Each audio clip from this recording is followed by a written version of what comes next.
It's time for fun with math, and today we're going to go over this homework, Calculus 1 review, and we're going to start with a little bit of everything on here. We have continuity, we have some limits, we have some differentiability, we have some first derivatives here, some second derivatives, and even some integrals, and we're going to answer each of these questions using this graph. So let's talk a little bit about continuity. So it says the function is not continuous at what x values. So we're going to write x equals. And remember, the idea of continuity is that you can trace it without lifting your pen or pencil. So here, notice I can trace the graph without lifting my pen right here. And even right here, I'm still not lifting my pen. But at this point right here, I have to kind of jump up or jump down to that point right there. So this is the point x equals 0, and that is a point of discontinuity. So at x equals 0, we have a point of discontinuity. And then you can trace the graph here in a continuous manner, but right here at this open circle, we have to jump up right here to 2, and so that's also a point of discontinuity. So x equals 0 and x equal 2. These are 2 points of discontinuity. And notice the graph continues on in a continuous fashion after this. So those are the 2 points where the graph is not continuous. Now let's talk a little bit about limits. So limits and continuity are kind of connected in a way. So remember, a function is continuous at a point if the limit exists and it's its actual value. So we talked a little bit about this in class, but the idea is a function is continuous at x equal a if you take that limit of that function as x goes to a of the function f of x, and you get back f of a, the actual value. So on the left is sort of like the expected value, and on the right you get the actual value, and if they're the same, we see the function is continuous at a. You can kind of see here why the function is not continuous according to that definition. From the left, the height is 0. From the right, the height is -1. The actual value is -1, but that's not the same as height 0, so it's not continuous there. So let's go through these limits. And so here we have the first limit, it's x is going to 0. And if you notice, it's going 0 and has a little minus up here in the sort of exponent. That means from the left-hand side. So let's use the color red, because left is bad and red is bad. So here you're coming into 0 right here from the left, so like that on the graph. And that approaches height 0. So that's equal to 0. And now, of course, this one, oops, I think I got these backwards. I got those backwards. Let's fix that. So this one wasn't the minus, this one was the plus right here. It's hard to see that, but that's supposed to be a plus right there. And so from the plus side, it's not the red, it's not the bad, it's actually the green. So let's fix that. So you're coming in from this side, that's 0 plus, and that has height -1. So let's erase that 0, and that should be height -1. So that's height -1 here. So coming in from the left, you're -1. Or coming from the right, you're -1. And then coming from the bad side, so this one's the minus right here. Coming in from the bad side there as height 0.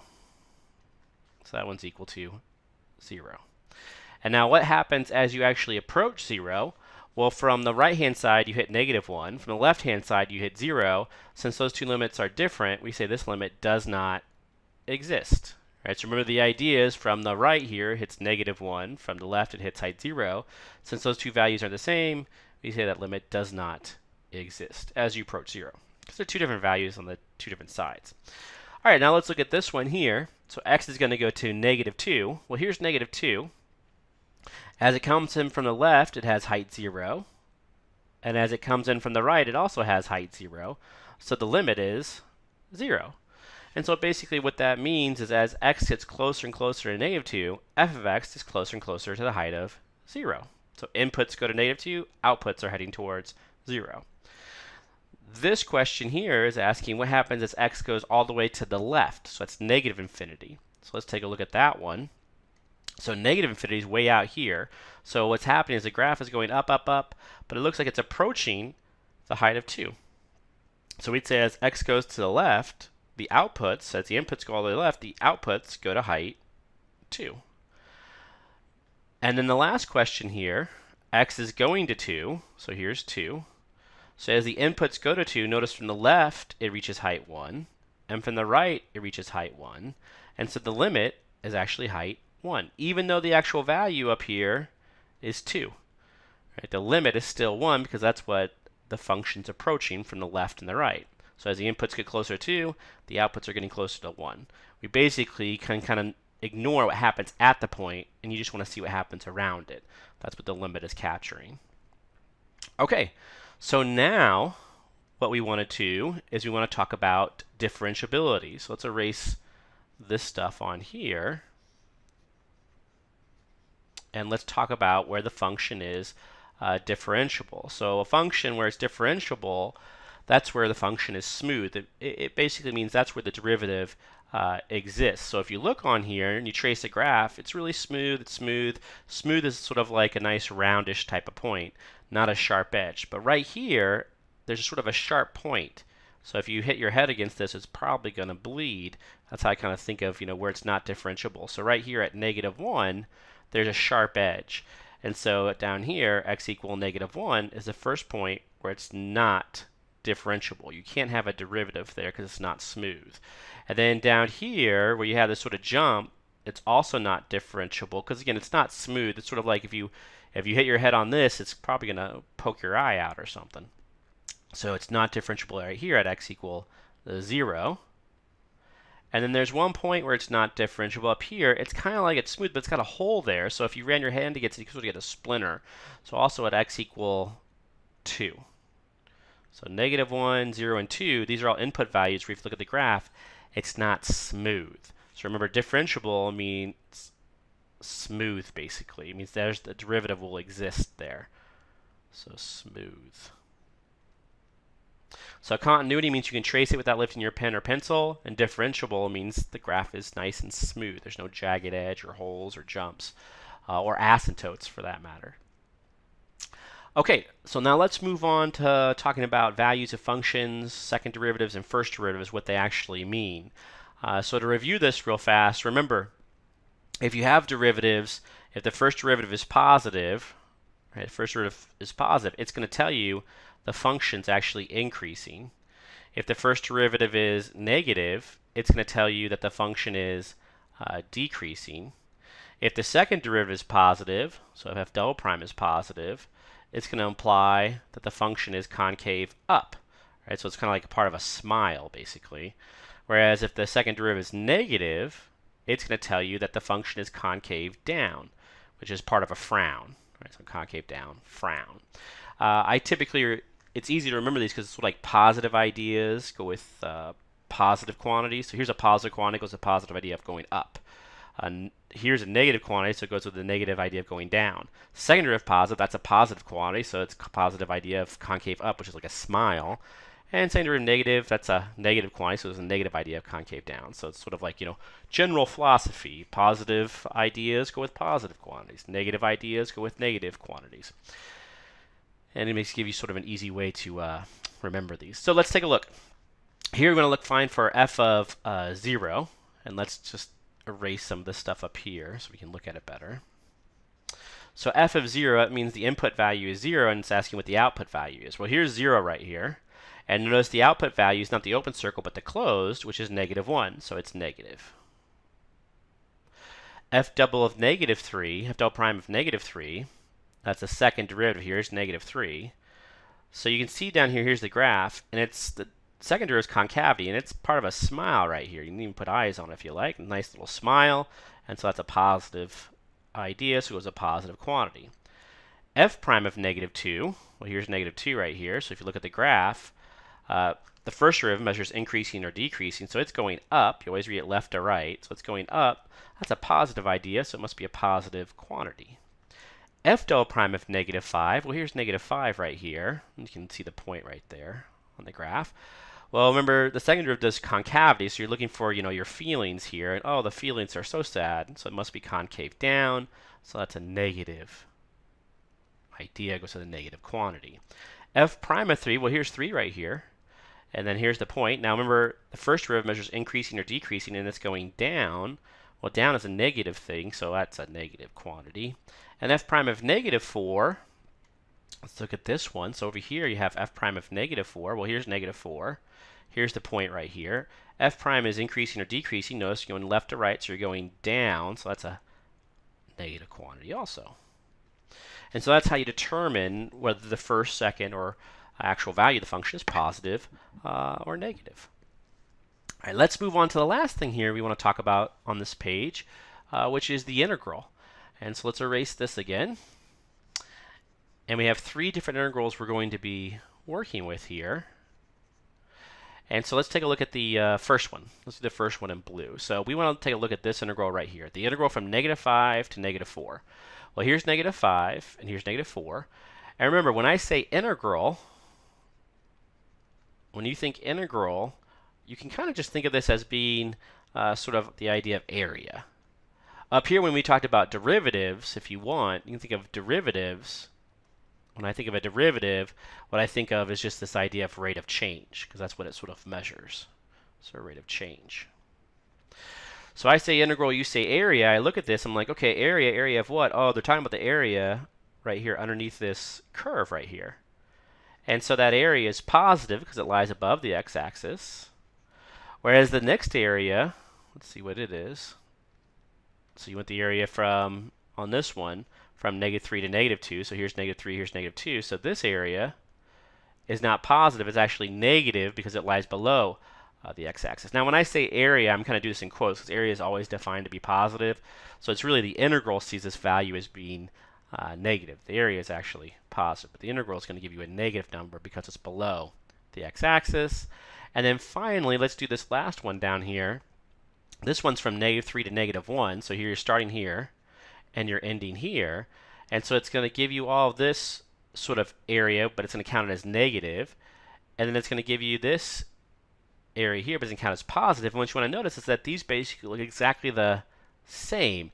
So you have a negative quantity plus the positive quantity, which is exactly the same quantity. So they're going to cancel and give you the number 0. Okay, so moving on, we want to talk a little bit more about limits, right? So that sort of gave us our intuition about continuity, limits, derivatives, and integrals. Now we want to sort of move on to the sort of working with formulas and try to find the limits of these. And if the limit does not exist, we'll write dne. So let me zoom in here a little bit. You'll notice we have lots of limits that we're going to do. We're going to do some, what we say, sort of finite limits here, looking as you go to an actual number, and then we'll do some infinite limits down here where you're going actually to infinity. We call these sort of improper limits, if you like. Okay, so let's think about how we do this. Let's zoom in a little bit so we can get a better look at these. So on the first one, the way that you evaluate the limit is you actually just plug in the point first. And this has to do with continuity. So the definition of continuity is as a function, again, is continuous at a if its limit is equal to its actual value. So many of the functions we deal with are continuous. So you can just plug in the point and get out your answer. Like this is a cubic function, which is continuous everywhere. So we know if we plug in -4, it gives us the answer because that's really the definition of continuity. So here the idea is you just plug in the number. So I'm going to plug in -4 and we're going to cube it. And then we're going to take off 5 times -4 and then we're going to add 40 to it. Now when we do this, make sure you multiply this out correctly. So -4 times -4 is positive 16 times -4 is negative 64. That negative is going to be a positive, so that's going to be a plus 20 and then a plus 40. And of course the 20 and 40 is 60, so that's going to cancel that negative 16, leave us with -4. And so that's our answer. So the idea of evaluating a limit when you're working with a formula is simply just plug in the point, and if the answer makes sense, you're good to go. Now, in part B, what you're going to notice is we're going to plug in the point, and it's not going to make sense. So let's plug in the point here. You're going to get 2 squared minus 5 times 2 plus 6. And then we're going to divide that by, now plug in 2 again, and we get 2 squared plus 3 times 2 minus 10. And then on top, what you're going to notice is that this is going to be 0. And on bottom, what you should notice is this is also going to be 0. And so 0 over 0, I'm going to put this in quotes because you're not really allowed to divide by zeros. The equalities don't actually make sense. But if you put it in quotes, you're just saying, you know, this is what happens, basically. And so what this is called is an indeterminate form. So indeterminate form. And what that means is that the answer, the limit, can't be determined as given. You're going to need to do some more work. And there are a couple of ways to solve this type of problem. We're going to use just a little bit of algebra on it. But we could also use L'Hopital's rule, which I'll talk about in a little bit. But we're going to do a little bit of algebra. So the idea on this one is if you factor the top and the bottom, you'll see that we can actually cancel something off. So this is x plus or minus something times x plus or minus something. The something depends on that 6, and I think it's going to be 2 and 3. So let's put minus 2 and minus 3. And that looks good. That'll give you the negative 5x. You have negative 2x's and negative 3x's gives you negative 5x's. On the bottom, it's going to be x plus or minus something times x plus or minus something when you factor it. This is a 10, so that tells me it's probably 2 and 5. And I have to add or subtract 2 and 5 to get this plus 3. So it's probably a plus 5 and a minus 2. That'll give you a plus 3x in the middle. And so you can see what's going to happen is that these x minus 2's are actually going to cancel. And they can't, and the equality holds because you're actually looking to limit. You don't really care what happens at the point. So what you can do is you kind of just swipe these off because you have them on top and bottom and you're multiplying. And we get the limit as x goes to 2 of x minus 3 over x plus 5. And now we will reevaluate the limit. And when that x minus 2's cancel, that was an indeterminate form kind of going away. So when you plug in 2 now, we have 2 minus 3 on top and 2 plus 5 on the bottom, which is a negative 1 over the number 7. So it's negative 1/7. And so that's the answer to this problem. Now, sometimes you guys ask me what's happening here when these x minus 2's cancel. What does that look like graphically? If you look at the graph of this function right here, what you'll see at x equal 2 is that there's just a hole there. One way to get a hole in a graph is just to multiply the top and bottom by the same thing. For example, if you have the graph of y equals, let's say, 2x plus 1, it's going to look like what? It's going to look something like this. It's going to pass through height 1 right here. If you wanted to put a hole in this graph, suppose you want to put a hole in like x equal 2. Well, if you want a hole here, what you would do is you would just multiply the top by x minus 2 and the bottom by x minus 2. And now the graph of this new function will have a hole right here, but look just like the red function before it. There's a hole right there because you multiply top and bottom. You can't plug in 2 because you can't divide by 0, but every other number you plug in, these are just going to cancel because it's the same number top and bottom. So that's kind of what's happening over here graphically. All right, let's look at part C here. So in part C, let's see what happens here. So if you plug in 0 on this one, you're going to get 0 plus cosine of 0 minus 1 divided by 0. And so that's going to be 0, and then cosine of 0 is plus 1, and then minus 1 over 0, which, again, is an indeterminate form, 0 over 0. So let's put some quotes on here. You don't have to add the quotes, but I'm going to, because it's not mathematically correct without them. And this is another indeterminate form. It's a little harder to work with this problem. The indeterminate form is, of course, the same, but on this problem, the algebra is a lot harder to do. So what we can do is we can do something called L'Hopital's rule. L'Hopital's rule. It looks like the hospital. And the idea is the limit's sort of broken, so we're going to take it to the hospital to get fixed. And L'Hopital's rule says if you have this type of indeterminate form, 0 over 0, or infinity over infinity, which we'll see in a minute, if you have this type of indeterminate form, what you can do to evaluate the limit is just do the same limit, but take the derivative of the top divided by the derivative of the bottom. So the idea is if you have the limit as x goes to some number, a, of f of x over g of x, and that's equal to, say, 0 over 0, or infinity over infinity, one of these two types of indeterminate forms, what you can do is you can take the derivative of the top, divide by the derivative of the bottom, and it'll give you the same answer. So this is going to be the same as this, basically. Right, so that's sort of the idea. So let's try this again. So here you have the 0, 0 indeterminate form. To find the answer to this, what you can do is take the limit as x goes to 0, and then we'll take the derivative of the top. Derivative of x is 1, plus derivative of cosine of x is a negative sine of x. And then minus derivative of 1 is 0. And then we'll divide by the derivative of the bottom, which is 1. So derivative of x is 1. And so that's going to be equal to the limit as x goes to 0 of 1 minus sine of x divided by 1, which if you plug in 0, you get 1 minus sine of 0 divided by 1, which is equal to, well, this is going to be 1 minus 0 divided by 1, because sine of 0 is 0, 1 over 1 is 1, and so my answer is the number 1. So we can use this, what's called L'Hopital's rule, to find the answer to this limit. You could also, if you were stuck in a bind, you could also use your calculator to do this one. So let's talk a little bit about that. So if you wanted to use your calculator to do this, what you would need to do is you simply make a table. You have x on the left, and then we'll do x plus cosine of x minus 1 divided by x on the right.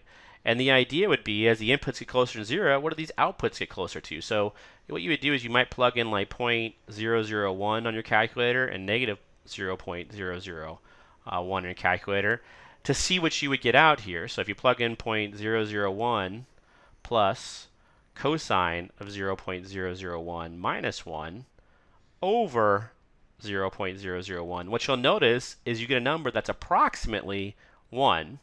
And the same thing is going to happen down here if you plug in negative 0.001. Now you need to make sure your calculator is in radians, but if you do that, so negative 0.001 and then minus 1, all divided by negative 0.001, you'll get out again approximately 1. So you could use your calculator to kind of check this work also. The next three problems are infinite limits, so let's give these a try. So what you'll notice here, these are just rational functions. You have a polynomial divided by polynomial, and in fact here you can see we actually have three cases. The first case, the degree on top and bottom are the same. The degrees are 3. Here the degree on top is bigger than the degree on bottom, and down here the degree on the bottom is bigger than top. So these three cases actually tell you what the limits are going to be, but we can show some work if we like. So notice that these are called infinite limits because you're going to plus or minus infinity. Right? So x is going to infinity or negative infinity. And so to do infinite limits, the way that this works is you can kind of disregard the lower degree terms. So when you look at this limit right here, what you could do is you'd say, okay, well the degree on top is 3, so when you go to negative infinity, these terms really don't matter. They give you some numbers, but they're so much smaller compared to x cubed, so negative infinity cubed basically, that they don't matter. And then down here, this number really doesn't matter because again, negative infinity cubed is so quote, quote, big. And so what we are left with is that this will behave exactly like the limit as x goes to negative infinity of a 2x cubed on top. And on the bottom, it'll be a negative 11 over x cubed. Then, of course, these x cubes will cancel. So we can cancel off these x cubes. And then we'll be left with this limit. This will behave exactly like the limit as x goes to negative infinity of 2 over negative 11. And then that limit, of course, limit of a constant is just a constant, so it's 2 over negative 11. So the idea behind this is that even though these expressions that I've written here, like negative 2 over 11 or negative 2x cubed over 11x cubed, they're not the same expressions, but as you go to take the limit of this thing, they're exactly the same. You know, same thing here. These three expressions, 1, 2, and 3, are not the same, but their limits are exactly the same as you go to infinity. This one down here, you can do exactly the same thing. You can cross off the lower degree terms on top and the lower degree terms on the bottom, and that's because you're going to infinity. It only works for plus or minus infinity. And so this will be like the limit as x goes to infinity of x cubed on top divided by 2x on the bottom. Of course, then one of these x's cancel, and so this is the same thing as the limit as x goes to infinity of x squared. Oh, oops, I didn't mean to write that equals there. So let's just erase that equal sign. Of this x cancels 1 with the x cubed, so you get x squared divided by 2. And now if you want, you can plug in infinity and see where you're at. So if you plug in infinity, you get infinity squared on top divided by 2. This is me sort of thinking, so if you have a huge number on top and you square it and divide it by 2, it's still a huge number, so it's like infinity. So basically what this says is x's get bigger and bigger. This expression, this function here, if you want, gets bigger and bigger also.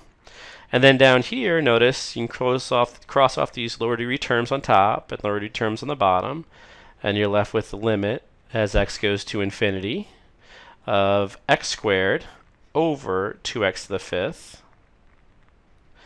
And so you have the limit as x goes to infinity of 1 divided by, because this x squared is going to cancel a little bit with that x to the 5th, so 2 over x cubed. Again, you can plug in infinity and interpret what happens, so 2 times infinity cubed. I like to put this in quotes because I'm really kind of thinking here. And so on the bottom, you have 1 divided by a huge number on the bottom, which is like the number 0. And again, you actually have 3 cases, and the degrees are the same. It's just the leading coefficients divided by each other.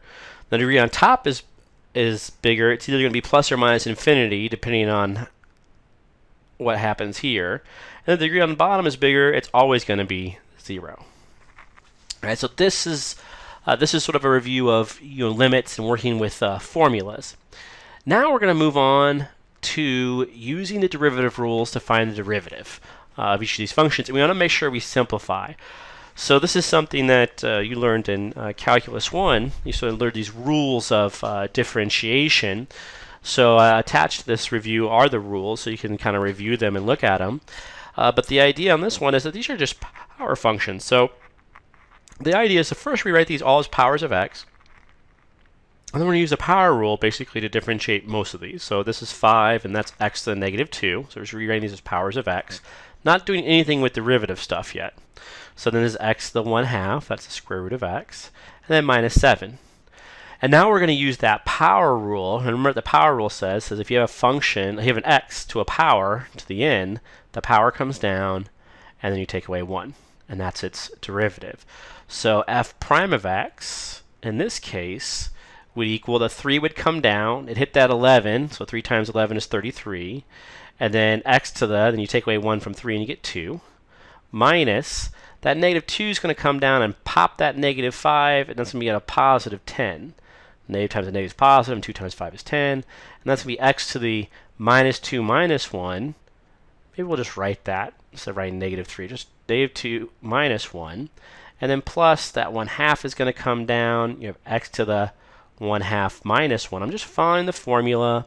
And then minus, you have to remember the derivative constant is always equal to, so let's draw an arrow here, an equal sign. So if you take the derivative constant is always 0. So derivative constant, derivative 7 is just 0. And so then this will be equal to, let's clean this up a little bit. So x squared plus 10x to the negative 3.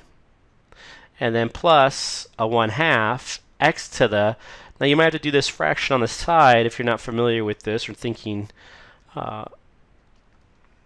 about it. So 1/2 minus 1, remember that's like 1/2 minus, and that's like 1 over 1. So you multiply top and bottom by 2, and you get negative 1/2. So x to the negative 1/2. Now the rule is if they give it to you in this sort of radical form, you should probably put it back in this radical form. If they don't write it with negative exponents, you should write divides by. So let's do that. So you should rewrite this as 3x squared plus, and then 10 divided by, because a negative in the exponent means put it in the denominator, so x cubed. And then plus, this is going to be 1 divided by 2, and a negative in the exponent means put it in the bottom. And then 1/2, 1 is a nice power, and 2 is the root, so it's the square root of x. And so that's my answer for the first derivative of f. Now remember, you can take a second derivative of this by doing it again, and a third derivative by doing it again, and so on. Let's look at part B, because part B is going to actually use a product rule, because it says 3x minus 5 cubed times e to 2x. So you're going to have a product rule, and then you're going to have sort of chain rules inside of that. So the idea of the product rule, it's sort of like derivative the first times the second, plus the first times the second, derivative of the second. And so let's do that. So g prime of x, this is just a template I like to follow. So what's the derivative of the first? We have 3x minus 5 cubed. So what do? You bring down the 3. It's a chain rule, derivative of the outside. So there's the derivative of the outside times the derivative of the inside. So the derivative of 3x minus 5 is just the number 3. So we'll multiply that by 3.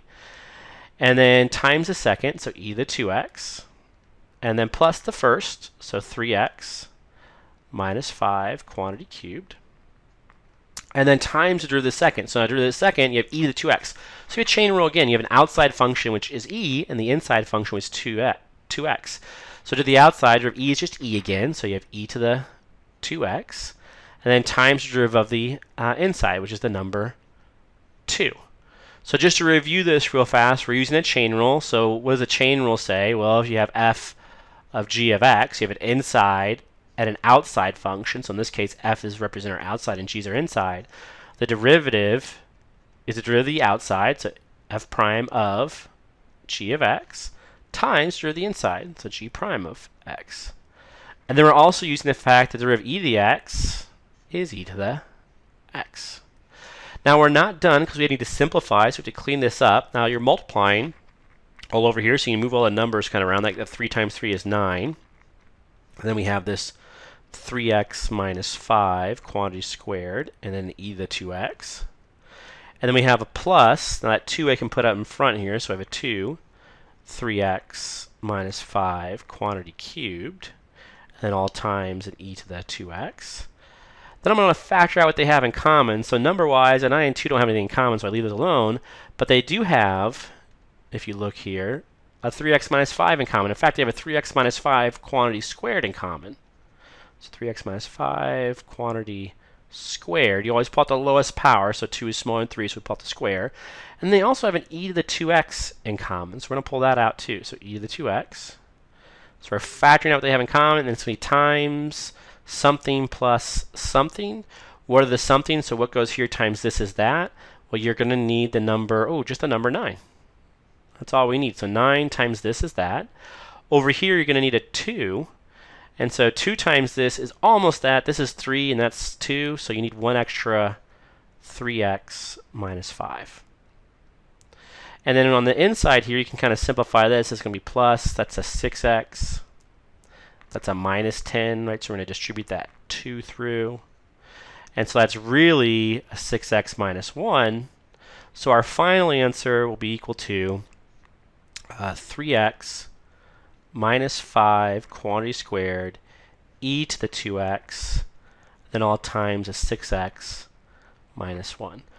And you can leave it like this, it's fine. I guess I probably would write this, the easy term first, 6x minus 1, and then the harder term next, 3x minus 5, which would the last term probably would just be like e to the 2x. So it doesn't matter though, you can write it like the above. But I guess most textbooks probably would rewrite it just like that. So this one was kind of interesting because you're using 2 rules at once. You're kind of using a product rule. And inside the product rule, when you're taking these derivatives right here, you're actually using the chain rule. And then we introduced another rule, derivative of e to the x is just e to the x. All right, so we've seen this constant rule, we've seen the power rule, the derivative rule for e to the x, we've seen the product rule, the chain rule, and now we're going to come down here. So come down here, and we're going to actually see a quotient rule. We haven't seen a quotient rule yet. So a quotient rule occurs when you're actually dividing by something. So here we have the function h of x equal to cosine of x divided by 1 minus sine of x. So to do this, you have a high function and a low function. And the quotient rule says it's going to be low d high minus high d low, and all over low squared, and away we go. So my h prime of x is going to equal, it's going to equal what? Well, you have the low function here, so you're going to copy that down. So that's 1 minus sine of x. I'm going to put that in parentheses because you're going to multiply it all by the derivative of the high. So here's the high. Now remember, the derivative of cosine is negative sine. So this is going to be times negative sine of x. And so here you have the derivative of cosine of x. This is another rule we have to have memorized, is negative sine of x. And of course, the derivative of sine of x, we'll need this in a little minute, so I'm going to write it down right here, is cosine of x. And so then there's a minus sign, and it says high d low. So then you copy down the high, which is cosine of x, times, now the derivative of the low, derivative of 1 is 0, minus, so it's going to be like a negative sign. The derivative of sine of x is cosine of x, so minus, or negative if you like, cosine of x. And that's all divided by the low squared. So all divided by 1 minus sine of x quantity squared. And so now we should clean this up. So to clean it up, I'm going to multiply through here by negative sine of x. So I get negative sine of x when I multiply the 1 by it. And here I'm going to get a positive, because a negative times a negative is a positive. And then sine of x times sine of x, we write sine squared of x. And then plus, because a minus times a minus is a positive, and cosine of x times cosine of x is cosine squared x. And that's all divided by 1 minus sine of x quantity squared on the bottom. And then if you remember some of your trig identities, the most famous one is sine squared x plus cosine squared x equals 1. So this one is negative sine x on top, and then you're going to add a 1, because that's what this one is. This is the number 1. And then divide by 1 minus sine of x quantity squared. Now, a lot of times you might stop right here, not realizing that this top and bottom are actually exactly the same. You can rewrite this then as 1 minus sine x on top, and then you see you have the same 1 minus sine x quantity squared on the bottom. And so one of these here, that's going to cancel with one of those and leave you with a 1 there. So that's going to be 1 divided by 1 minus sine of x. And that's our answer for that problem. The last one we're going to do involves a logarithm, or the natural logarithm. And so here you have f of x equals ln of x plus 1 divided by x minus 1. And so now we're going to actually combine two rules. We have a chain rule, and then inside you have a quotient rule. So we'll use a chain rule first. So notice on a chain rule, you always have an outside, which is the ln function, and then the inside, which is x plus 1 divided by x minus 1. And so the chain rule says it's derivative of the outside, so derivative ln is 1 over, so you can do 1 divided by x plus 1 divided by x minus 1 times derivative of the inside. And when you do derivative of the inside, it's going to be a quotient rule because you have a quotient. So you have your high function and your low function. So it's going to be low, which is x minus 1, times derivative of the high, so that's just 1 because derivative of x is 1, plus 0. And then minus the high function, which is x plus 1, and then times derivative of the low function, which again is just a 1, because this derivative of x is 1 minus derivative of 1 is 0. All over low squared, so x minus 1 quantity squared. And so we can clean this up a little bit, because on top you have x minus 1, and then you have minus, we'll just shoot that minus sign through, so you get minus x, and then minus another 1, so that minus goes through here, so here to there. And so the x's are actually going to cancel, and so what you're going to get is just a negative 2 on top, so negative 2 on top, and on the bottom you're going to have x minus 1 quantity squared. Whereas over here on this thing, you're dividing by a fraction, so when you divide by a fraction, you multiply by the reciprocal, so it's going to be x minus 1 on top, divided by x plus 1. And we're multiplying this here. And so what you'll notice is that one of these is going to cancel with one of those, and it's going to leave us with a negative 2 on top, and then an x plus 1 times an x minus 1. And that's my answer. So that was a review of how you take derivatives of functions using those 9 rules of derivatives that I gave you at the end of this review. And now we want to go and do sort of the opposite in a way. So instead of finding the derivatives, we want to do these what are called integrals. And these are actually indefinite integrals. We're going to use the integral rules to find each indefinite integral. And for indefinite integrals, basically what you're doing is you're trying to find the antiderivative.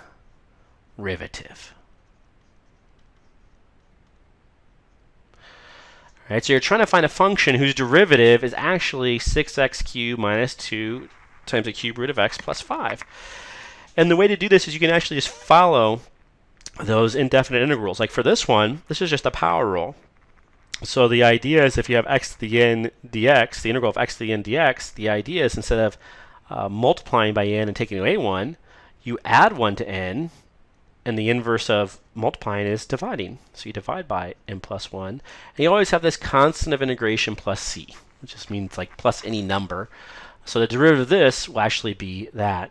We're also going to use the constant rule for integrals, which is the derivative of constant dx is equal to, and I guess we usually use k here. Derivative of constant k dx is kx plus c. So we use a German letter for c, which is a k. Okay, so let's do this one. It's not too bad, really. The first step is just to rewrite this in terms of powers of x. So I'm going to rewrite this as, I have 6x cubed, and leave that alone. And then here, this is going to be a minus 2. Now I'm going to rewrite this as a power. So it's x. There's a 1 here, so we usually don't write, but it's 1 divided by, and then the root is 3. So we put to the 1/3. That's the same as a cube root. And then we're going to add 5, and then we have dx. So now, just like when you take the derivative, you have to rewrite everything in terms of powers of x in order to use this sort of power rule for integration. And then I can use a constant rule right here to integrate out the 5. So it's going to be equal to, and it's just kind of like a machine. 6 times x, and then I add 1 to 3, so it's 4, and divide by it, minus 2 times x to the, I'm going to add 1 to the 3, so I'm just going to write that, plus 1, and then divide by it, 1/3 plus 1, and then plus the derivative of constant is the integral of a constant is the constant times x. So it's 5x, and then of course it's going to be plus my c. So plus c. And of course I'm not done. I have to clean this up quite a bit. So I have 6 divided by 4, which is really 3 halves. So the 2's cancel here. So I have 3 halves, x to the 4th. I need to figure out what 1/3 plus 1 is. So over here I'll write 1/3 plus 1, which is equal to 1/3. Remember, that's literally 1 divided by 1. So I multiply top and bottom by 3. So I get this to be equal to 4/3. So this is really then minus 2, and then x to the 4/3 divided by 4/3. Notice how I just do one step at a time. That way I don't make any silly mistakes. And of course, this is all simplified, so plus 5x plus c, which then is equal to, this one's all done, so you have 3 halves, x to the 4th. And then minus, when you divide by a fraction, you multiply by a reciprocal. So when you multiply by a reciprocal, it's 2 times 3/4, which is 6/4, which again is 3 halves. And then you have x to the 4/3, which, remember, they gave it to you in radical form, so we should rewrite it in radical form. So that's really the cube root. So that's really the cube root of x to the 4th. So real quick again, when you multiply by the reciprocal, so you multiply 3/4, you actually get 6/4, which reduces to 3 halves. And then x to the 4/3, that's the nice power, so that's x to the 4th, and then the denominator here in the exponent is the root. And of course, plus 5x plus c. And you may think we're done, but we're not quite done yet. You have to realize that this cube root of x to the 4th actually simplifies, because you can rewrite x to the 4th as x cubed times x. So this is actually the x, because the cube root of x cubed is just x, times the cube root of x.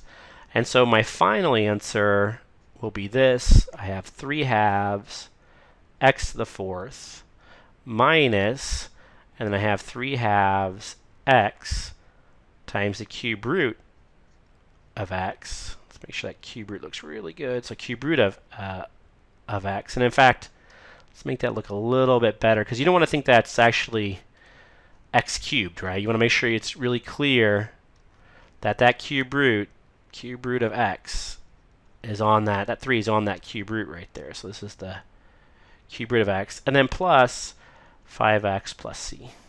I mean, I'll be able to tell from your work, but I wanted to make sure it was clear in the solutions. And finally, another one, the last one here, which is actually a little bit easier than the first. We have to remember sort of what the integral of e to the x and integral of sine of x are. So these other rules down here, and I don't really memorize these. It's more of, I remember this is saying what's the antiderivative. So my guess would be the antiderivative e to the x, like what gives me e to the x is just e to the x, and of course you have to always write plus c, but that's the answer, because if you take the root of this, you get back e to the x. And the same thing for sine of x. Like if you're trying to figure out what's the integral of sine of x dx, well, my guess would be cosine of x plus c. And so then when I check it, when I take the derivative, I realize, oh, I'm off a little bit, because the derivative of cosine of x is negative sine of x. So I have just to add an extra negative sign here. and I get the right answer. So now the derivative of negative cosine x would be a negative sine of x, which would be positive sine of x plus the derivative constant is 0, so I'm good to go. So on this one, the integral of 7 e to the x plus sine x dx, it would just be the 7, and the integral e to the x would be e to the x, and then plus the integral of sine of x would be that minus cosine of x. So here, instead of writing a plus, I guess, I'll go back and rewrite this as minus,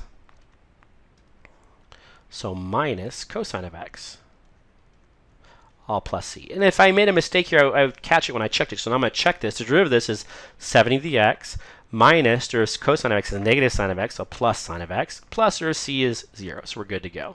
So there's the answer for part B.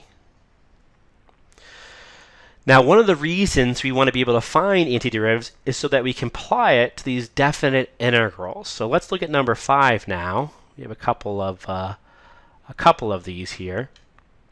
And so in part 5, what we want to do is we want to use something called the fundamental theorem of calculus to evaluate each definite integral, and then use a calculator to draw a picture of the shaded region being calculated. All right, so first, what's the fundamental theorem of calculus? So real quick on the side here, the fundamental theorem of calculus says if you have a definite integral from two numbers, a to b, of some function f of x dx, right, first you should realize that you can kind of think about this as representing the area underneath the curve. So if you want to think of it, if I say integral, you should really think area. So if you have a function, basically, you can think about what this integral actually represents, and what it represents is the area underneath f between a and b. So I'm just writing a and b here, and so you're going to get back a number, and that number is going to be that area. Now, you do have issues when the graph falls below the x-axis because it's going to count it as negative, but the big ideas kind of hold. And so here, to calculate this, what you can do is you can find the antiderivative. You can just plug in b into the antiderivative and take off when you plug in a into the antiderivative. And this is then where big F is an antiderivative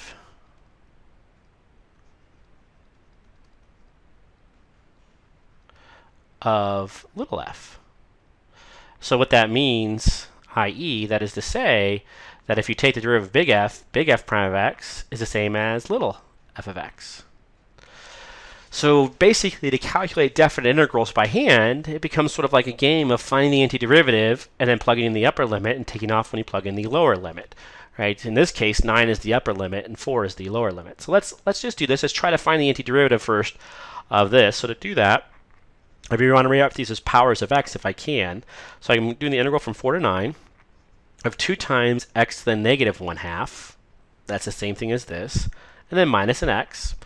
I haven't found any antiderivatives yet. I just rewrote as powers of x. And now I'm going to use that power rule for integration. I'm going to add 1 to the exponent and divide by it. So this is going to be 2 x to the negative 1/2 plus 1 divided by negative 1/2 plus 1. Minus, now the derivative of x is just, there's a 1 here, so you add 1 to it. So it's going to be x squared divided by 2. And instead of writing plus c, we're going to write the limits of integration. So you really don't need to plus c. If you did write the plus c, it wouldn't be wrong, but the c's will always cancel because you're going to plug in 9 and take off when you plug in 4. And so if you do that, you'll see the c's always cancel on that. So now we're going to plug in the 9 into this expression. Oh, I guess before I do that, I should probably simplify this, right? So negative 1/2 plus 1 is just a half. So what you have here is 2 times x to the 1/2 divided by 1/2 minus this x squared over 2 doesn't simplify, so it's just x squared divided by 2 from 4 to 9. And of course, when you divide by half, you multiply by the reciprocal. So when you multiply by 2 over 1, so you're going to get 4. I'm going to write that x to the half as square root of x because it'll be easier when I plug in to interpret what that is. And then I have x squared over 2. And again, I'm going from 4 to 9. So I've got to leave those limits of integration on there until I evaluate this expression. So now what I do is I plug in the 9, and then I plug in the 4. I take off when I plug in the 4. So plug in the 9. So I have 4 square root of 9. I'll do some parentheses minus 9 squared over 2. And then I'm going to end parentheses and then subtract off when I plug in the 4. So then I'm going to have 4 square root of 4 minus 4 squared over 2. And then you just do these calculations. This is 4 times 3, which is 12, minus, this one's 81 over 2. And then take off, 4 times 2 is 8.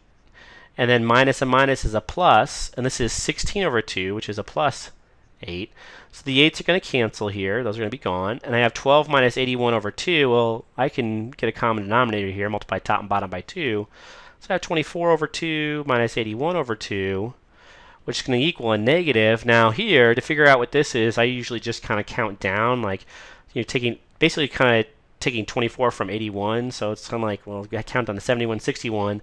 Take off 4 more, so you get down to, what, 60 is 1, and then maybe 57. So negative 57 over 2. I'm kind of guessing, but I can check it. If I add 24, I should get 81 here. So if you add 20, it's 70, and 4 and 7, that's 11, and so that's 81. So this checks. I think that's the right answer, negative 57 over 2. Now notice the second part of this is I want to use my calculator. So what's nice about these problems is I can check them on my calculator pretty quickly. So over here, I'm going to just kind of graph this on my calculator.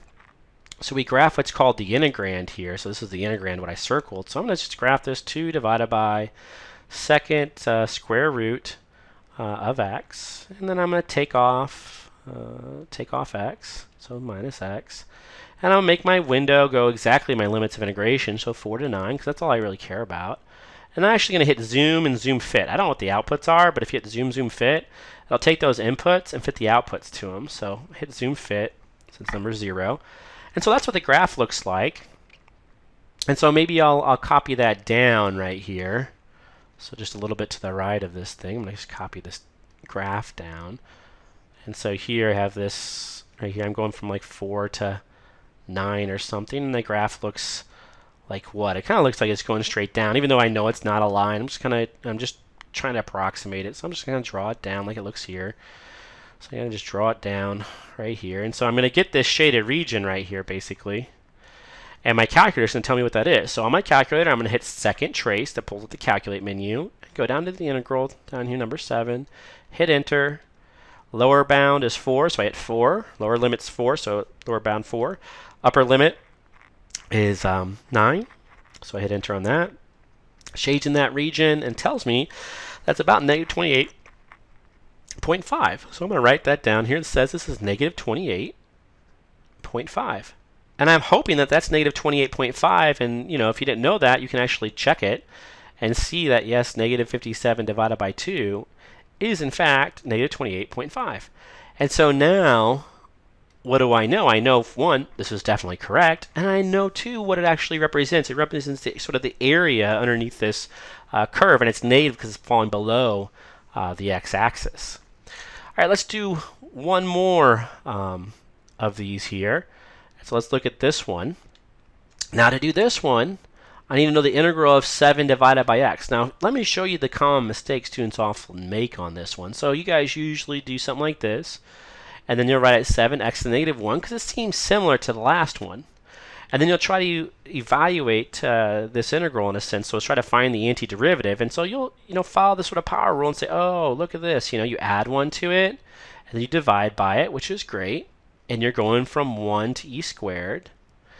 And then when you go to compute the sort of number here, like, oh, well, that's 0 here. Oh, then I'm dividing by 0 here. And as soon as you write down divide by 0, you should, oh, there's a problem. Right? There's a problem. And the problem is this. When I wrote down the integral for that power rule, right? The integral of x to the n dx, right? So here you add 1 and divide by it. And then you add c. You'll see on the rule sheet that it says n cannot be equal to negative 1. And that's because you can't divide by 0. We have a special rule for the integral of 1 over x dx. Right? So the antiderivative of 1 over x is actually ln. And we write absolute value of x plus c. Because the derivative of this is that. And so now I need to come back and kind of correct my work a little bit. So basically what I need to do is just sort of erase this basically. Erase this. Well, I guess I don't need to erase so much here. Maybe we can simplify a little bit. Let's erase just this thing inside here. And we'll erase this and we'll erase that. And so what we can do then is to make sure this is really clear. Instead of writing 7 over x, write 7 times 1 over x. And so the antiderivative of this would be 7 times the integral or antiderivative of 1 over x, which would be ln of absolute value of x. We don't have to write plus c because we have a definite integral. And so now what we're going to do is we're going to plug in the limits of integration. So the idea is first plug in the top. So we'll plug in e squared, so ln of absolute value of e squared. Minus, then plug in the bottom. So you have the bottom one here. So plug that in. So minus 7 ln of absolute value of 1. Now these are positive, so you can drop off the absolute value. So you have 7 ln of e squared minus 7. Now ln of 1 is 0, such as minus 0. And then you have to remember ln of e to the anything is the anything. So this 2, this is actually the number 2 right here. Or if you like, you can just drop that 2, can come down in front. You get 14 ln of e, and that's a 1. So the answer is 14. Let's make sure we can check our work on this one. So we'll go back to y equals. And let's do this one a different way. We can actually do this on the clear screen, so we don't have to draw the picture just so you can practice if you want. So if you want to do this real quick, if you go to math, you can actually go up here to finite integral. FNINT is number 9.